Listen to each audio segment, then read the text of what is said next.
The goal of this is just to show you our business model. We went through a lot of pain and iterations to get to this business model. So when I went to Astricons, no one ever went over how to make money off of it and how to sell it. One quote we really like is, "Technology is a game of growing and cost cutting," by Jeff. Basically, the idea is if we can get to 3 to 4 million minutes as a company, you'll be able to make a lot of money off of this. We're going to go over the architecture of our network. The monitoring is a big key to how we make money and how we troubleshoot quickly on our customers. Features and why we architectured it the way we did, and then pricing. Because we do, the title of the CPE versus hosted, you'll understand when we get to pricing. So this is our network. The beauty of our network is we used to have several racks of servers. We did our own open VZ. We got rid of that. Everything we run is on internet, and everything we run is on someone else's virtuals. So at the top, we have our carriers. The SIP carriers, they range from whomever will provide us the cheapest termination and origination for what we need. The TDM is actually us. Being that we're in Hawaii, we provide getting TDM is the cheapest way to get incoming and outgoing DIDs for Hawaii. And then E911 is also another carrier. Where we add our value is actually in the services layer. So the routing, what that does is, and you have to look at this, between the carrier and the services layer and the services and the customer layer, everyone is trunked to everyone else, okay? So the reason why we put a services layer is, on the customer layer, we have probably 100 PBXs. So instead of trunking 100 to the carriers directly and us not being able to add services, we have to trunk it to ourselves. So what routing does is routing allows us to do exactly that, right? We route the incoming and the outgoing to whoever is the cheapest. Billing allows us to bill for incoming toll-free and outgoing international. So if you guys are trying to sell PBXs and don't want to trunk the customer directly to the provider, because eventually they'll just go to that provider, we just run A2 billing.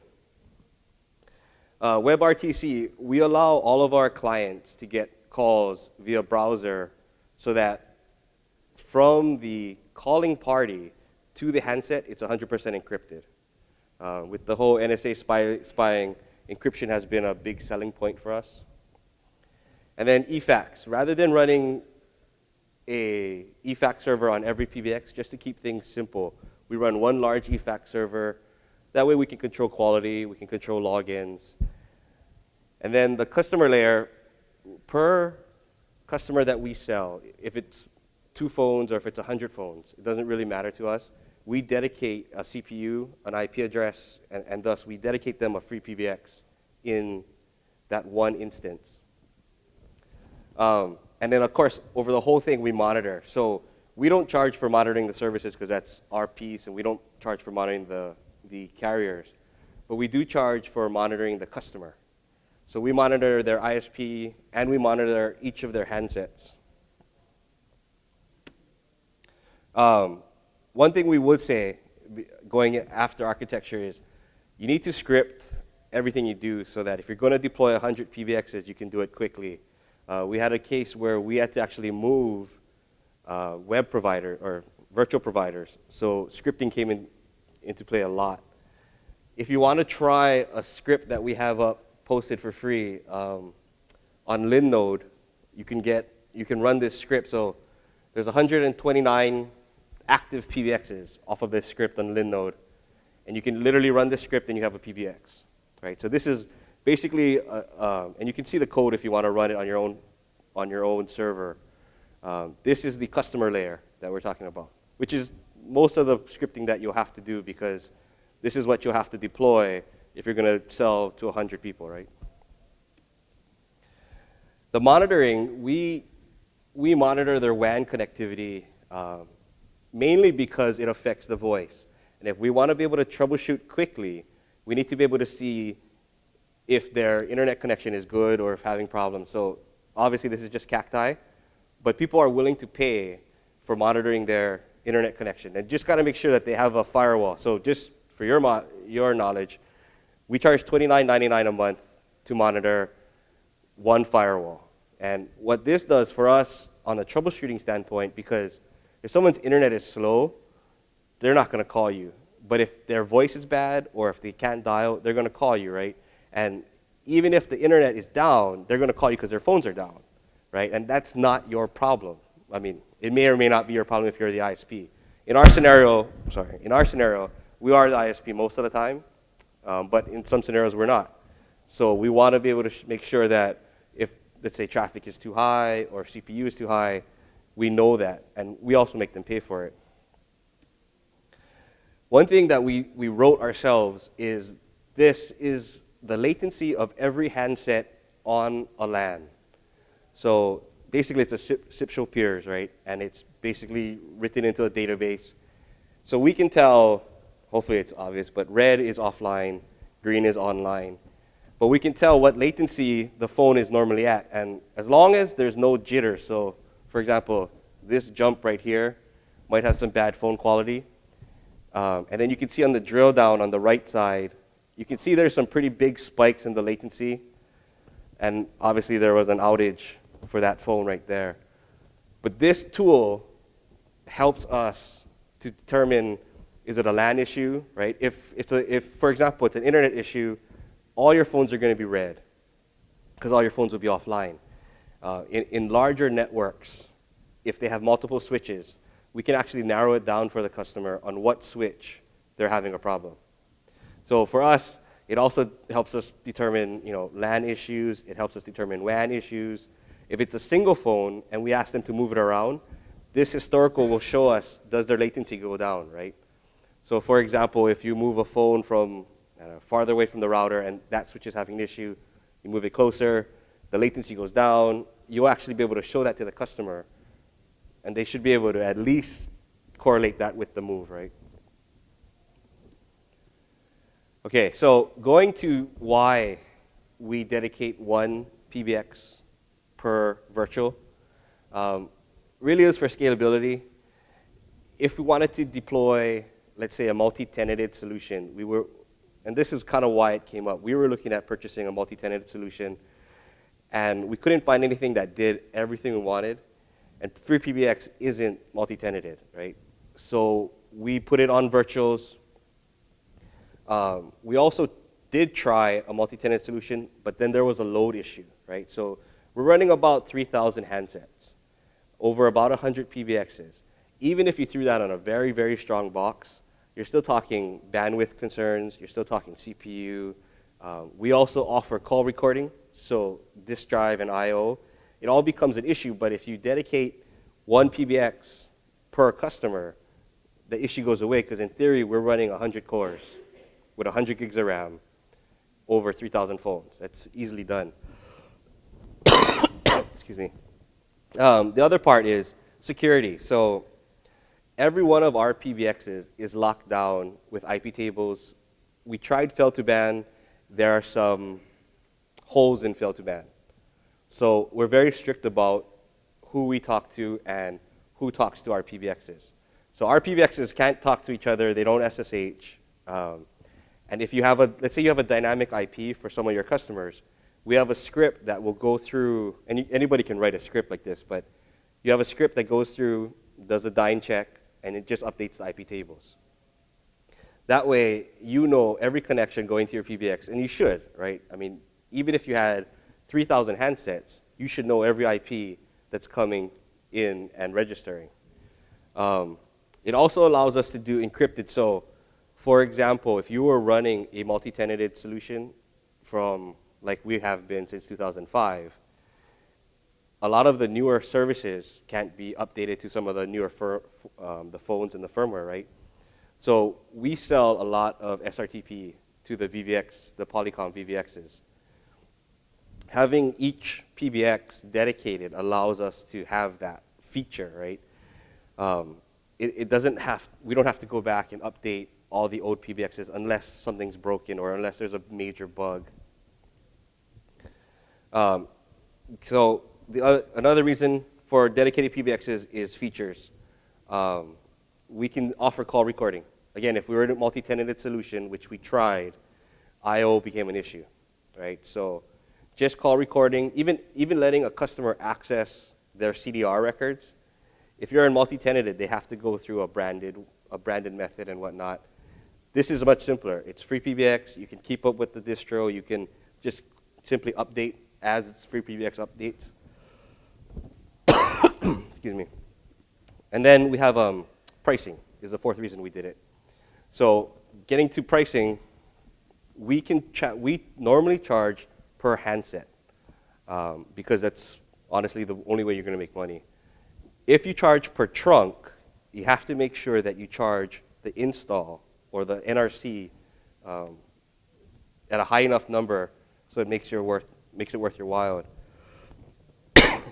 This is a graph from the U.S. Census of number of employees in a company, right? You know, there's a lot of home businesses included in here, but overall, 90% of the market is under 20 handsets. That's what we want, right? We don't want the call centers. Well, you know, we'll take the call centers, we'll take the hotels, but 90% of the market is how we make our living, and that's a great market to have. So this is how we differentiate. We have hosted PBX, at which we give away the hardware. So we give them a Polycom VVX 300. We charge $35 a month, and we charge $15 a month for the actual PBX, the one virtual. We include time and materials in that, so any support, anything they need. I mean, again, you guys know it's all remote support. It's quite easy. There's really no startup costs because, again, we're giving them the phone. So for the customer, it's easier on cash flow, right? For people that are about 18 to 20 phones or above, this model doesn't make sense over the long haul, right? If you're going to do the math, and most geeky people will do the math. But on the CPE side, and we only call it CPE because it's not really CPE, right? It's not on-prem. It's still hosted in the cloud. It's just how we charge them. The customer pays, and sorry, the 60/40 right now, that's how our proposals are going out. That's not actually how we win it. We actually propose, to every customer, we propose both because we want them to make the decision on their cash flow because we don't know their cash flow situation. On the CPE side, they pay for hardware, which allows them to get to the $400 PRI pricing. So basically 23 channels. If they need more than that, so for example, if we sold someone with 500 phones and they needed 2 PRIs, we would charge $800. Excuse me. But we don't charge by channel because we don't want to get into that channel counting discussion with the customer. It's, look, if you're in the real world, you're buying a PRI, so you'd have to buy 2, right? A carrier is not going to sell you, well, there are carriers that will sell you fractional PRIs, but they're not going to be as cheap as $400. One thing we also do is we don't include time and material. So any IVR changes, anything like that, it becomes a MAC, a move add change. Just to give you some background, my family started Progressive Communications in Hawaii, which is probably the 3rd largest company in Hawaii selling phone systems. We then took on 3Com and became the 3rd largest 3Com dealer in the nation. So we sold a lot of handsets and a lot of CPE, I mean true CPE, true PBXs, right? And like my brother is still the Avaya dealer and my dad is still the Toshiba dealer. And I'm the VoIP guy. So that's how we divvy it up. But the CPE pricing, from the VoIP standpoint, we would never have won this deal. So anything above 20 phones, we weren't winning, right? Until we introduced this, and then we started winning some of the smaller hotels, 200 phones. We won a nonprofit at 500 phones. And the funny part is, people think they need a lot of trunks, right? So 500 phones, they bought 2 PRIs. In reality, they use 6 channels because majority of it is just them calling each other, right? So, you know, depending on cash flow, again, we present both.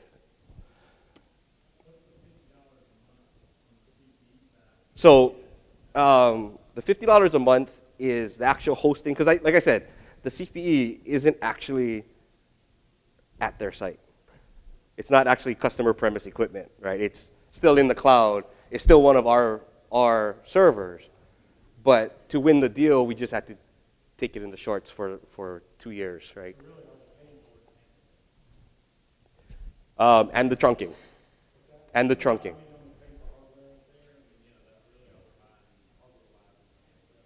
We do charge a small installation fee on the PBX. It's like $4,000.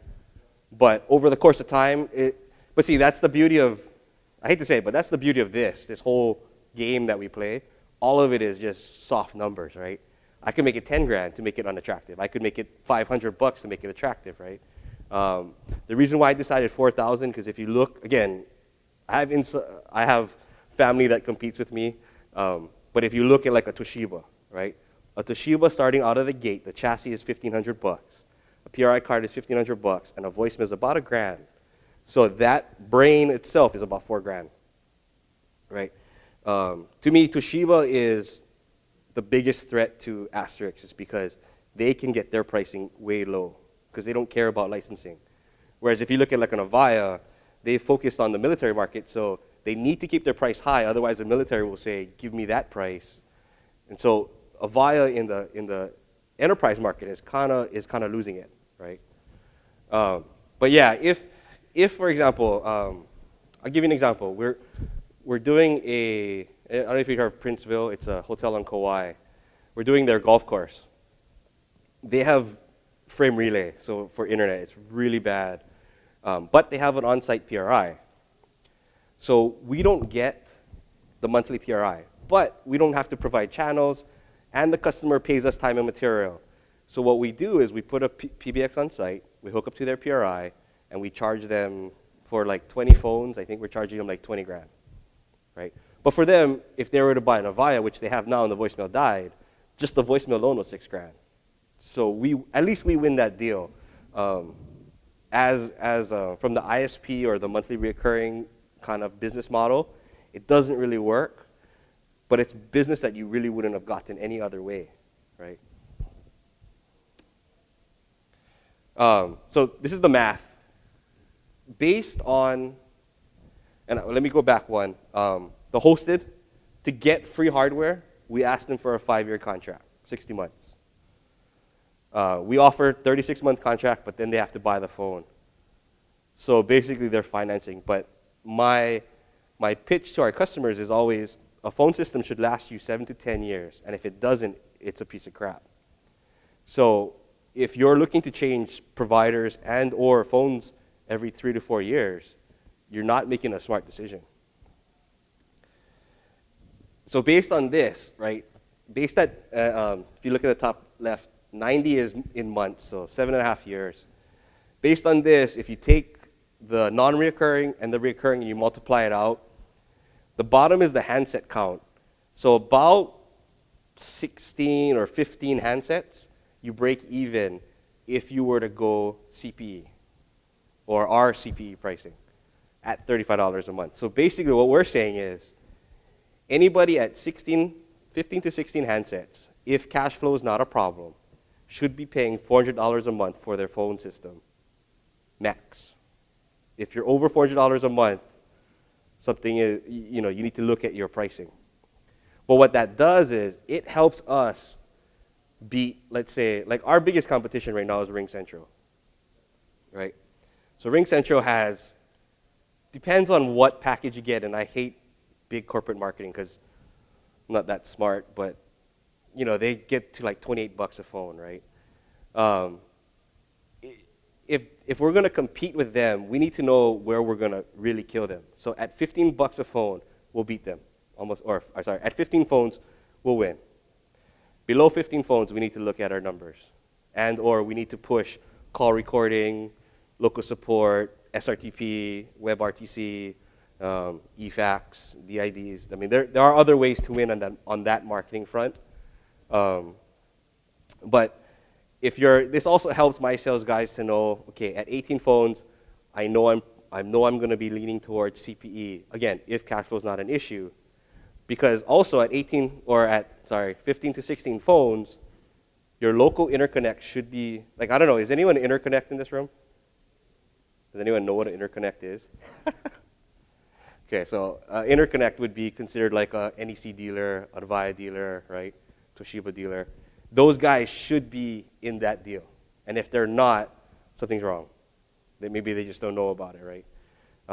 But I can tell you from the 3Com side, right? They want everyone, I mean, they'll drop their pants after 20 phones. So that's why the pricing needs, you just need to know where you're going to be as the hosted provider. Some stuff that you need to be able to provide if you're going to do this business model. We provide a DID per phone and a DID for eFax. We don't like the auto detect because, one, it doesn't work that well. Two, we have a separate eFax server, so it's not like we can route the DID to 2 different places anyways. But it's really good, like HIPAA. A lot of our doctors love it because for HIPAA, they can get their faxes now in their email. We provide outgoing eFax. Some of our competitors don't. We provide a white page listing. It costs about $1. So the costs are on the far right side. It's about $1 a month. E911, depending on how large you get or how many accounts you're going to get, it's anywhere from 80 cents to $1. Again, all of this is nothing compared to the 35 bucks you're charging. So, if you got to fudge it and say to the customer, I'll give you another DID or another eFax, at that point, it's just winning the business. We don't charge for long distance. And I'll tell you why. Just the cost of an accountant is not worth it, right? Even if you had 3,000 handsets like we do, it's not worth accounting for every minute because in the end, I think our monthly is somewhere in the area of, well, including our PRIs, I think we spend like $3,000 a month for telco, right? If you do 1,000, well, average person talks maybe 700 to 800 minutes on the phone, and that's incoming and outgoing, right? Every 333 minutes costs you $1. So that's why it's not worth accounting for, right? Plus, then you got to ask then the customer's bills vary and all that. So we don't like that. We provide call recording. A lot of our competitors don't, and especially our ILEC. So our ILEC runs a Metaswitch. The Metaswitch won't do it. Some of our other competitors, there's a CLEC in town that runs a Metaswitch as well. They don't allow this for the clients. So this is a huge selling point, especially to our doctors and our lawyers. The problem is you do need to have good I/O. So RAID 10 or solid state would be recommended. And then for us, again, we try to run our own cloud, but we found out we're better phone guys than we are cloud guys. So we rely on a very, very good cloud provider. It's not cheap, but we pass that on to our customers. And to be honest, for probably, I would say our early customers, we ate this cost, right? So if they were on our cloud, we never charged them for it because it was our cloud. So we don't charge it. We don't charge them the 15 bucks or 25 bucks when we move them to the new cloud. The newer guys, the newer proposals that we put out there, we charge them for this. And actually, customers like that charge because it highlights to them, I'm on my own server, right? It's all marketing, right? We all know it's all marketing. It comes down to, look, Mr. Customer, I'm charging you for it, so I better be providing it. Versus some other guy like Ring Central who's just saying, well, yeah, you kind of on your own cloud. What does that mean? So this is pretty much your cost to building this model, right? Correct. Yes. Yeah. So you got to find a provider that will. You got to know their infrastructure. So like the providers that we are with, we literally know the founders. So it's very, very helpful.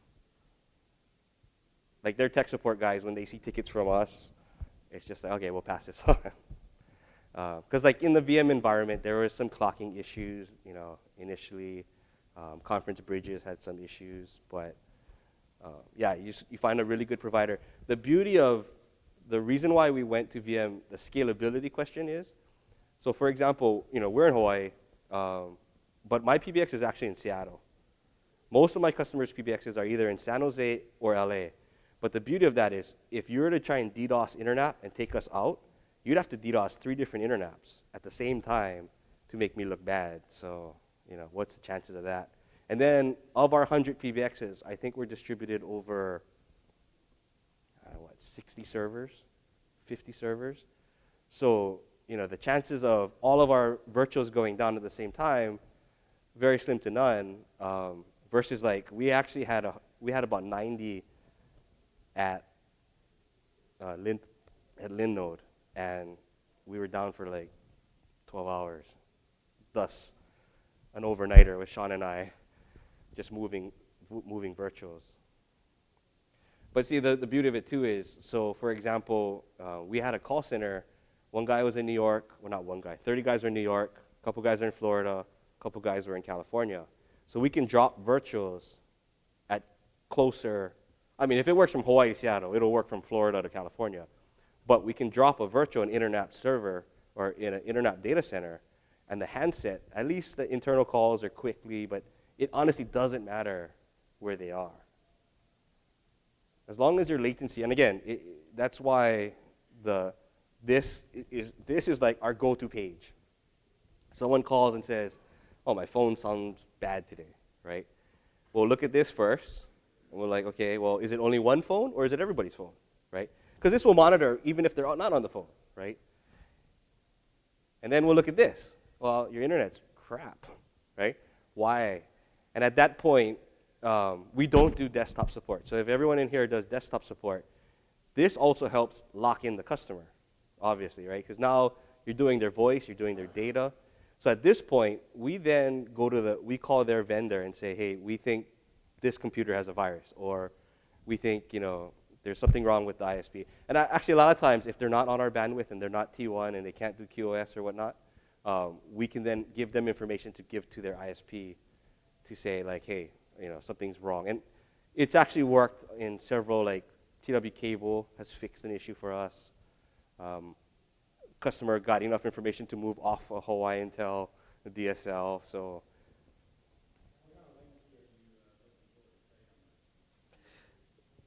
We try and stay under 110, but the jitter is more important. Our jitter tolerance is like 8 to 10 milliseconds.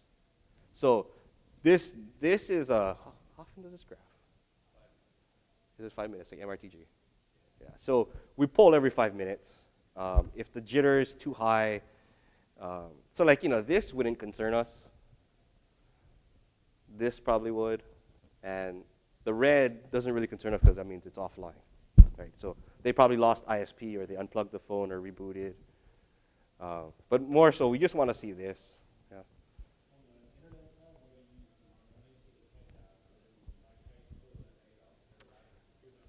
We put a buffalo. So we actually give, I'm big into giving away hardware. We give away buffaloes. I'm also, as the owner, I'm also not big into reflashing things. I'm not big into trying to get stuff to work. It needs to work out of the box. It needs to be able to update with a click, so that our tech support guys can update things. And I don't want a high-level tech support person, because one, they're hard to find, and two, they're expensive, right? So when we run Cacti, it's literally just a buffalo, and as long as it's running DDWRT, it works. But, and then the beauty of that too is, we thought about putting Raspberry Pis on site and doing all that. If you have the Buffalo, you also control their Wi-Fi. So customers, like, a lot of times they forget their SSID, they forget their web password. So they'll call us, and at that point, we're tech support. So $29 is great, right? People will pay that. This actually turned into be our Raspberry Pi. So instead of deploying 100 Raspberry Pis, we deployed phones. And we charge you for phones. In very large networks, this has actually become very helpful. So we have one customer who has, 70 phones. And they have, it's a cookie manufacturing company. they have several different switches, and they call to complain a lot about 1 or 2 phones. So it basically narrowed down to a bad fiber connection. This picked it out, right? Because we basically told them, how can you think it's a server if all your other phones are good? It's not the internet, because all your other phones share that one internet connection, right? What do these 2 phones have in common at the same, and also it shows you time, right? So why would these 2 phones always have the same problem at the same time, right? Tell me where these phones are. And they're like, oh, it's in, it's in that building. Well, do they have problems with their computers? Well, now that you mention it, right? So this has become like the canary in the coal mine for us. And so we literally stare at this all day, right? We just run through it every day. But as soon as customers call in, our tech support is trained to bring this up. And of course, it's IP tabled, so it can only come up from our office or the customer site. Nobody else can see it. We're the perfect ISP customer because we don't have that much traffic. Okay. Other than that, I mean, I'm done. So any questions, or I can go through this? Do you actually ever put anything on their site from, went away from that? Well, no, Raspberry Pi was for the monitoring. So do we put anything on site? Yes, if there's no internet, right? So for example,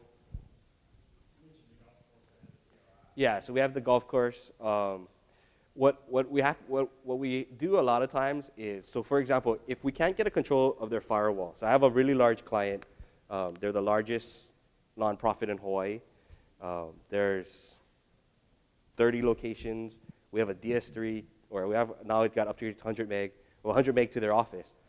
But they fighting me, took out my ASA and put in this MSA, Microsoft piece of, and then they started looking for a PBX. So I told them, well, I'd like to throw away your Microsoft firewall. And they didn't want to do that. So what we did instead was, because they co-locate with me, we threw a PBX in the colo behind their firewall with 2 PRIs, and their phones are native IP. Eventually, we'll move them to the cloud. But to win the business, it's technically on site, but it's technically in a colo, so it's not really on their site. So, we do a restaurant the same way. We put a colo. We have a fairly large colo, so we put PBXs in the colo, and we consider that on site. But we don't go after like the guy that has 2-line rotary and 10 phones. He's best calling my dad, and we'll sell him a Toshiba. I mean, that's what it comes down to. Any more questions for Aryn? Oh, cool. You That's finished? it? Cool. Cool. Let's give a hand for Aryn.